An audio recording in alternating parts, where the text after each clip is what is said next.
ఖర్జూరం ఉంటుంది కదా, సో ఇవి రా డేట్స్ అంటారంట దీన్ని. అంటే పచ్చిగా ఉన్న ఖర్జూరం అంటారంట. మేము ఈతకాయలు అనుకున్నాము స్టార్టింగ్ చూసి. తర్వాత తింటే ఎలా ఉందంటే సేమ్ కొంచెం అంటే వగరుగా ఉన్నది, బట్ టేస్ట్ అయితే కొన్ని చాలా స్వీట్గా బాగా అనిపించాయి మాకు.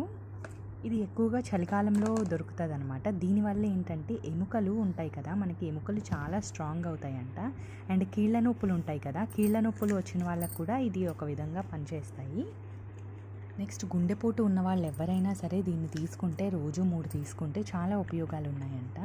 ఇంకొకటి ఏంటంటే మనకి చలికాలంలో ఎక్కువగా ఎందుకు ఇవి చలికాలంలోనే వస్తాయంటే ఇవి తినడం వల్ల మనకి చాలా వెచ్చగా ఉంటుందంట.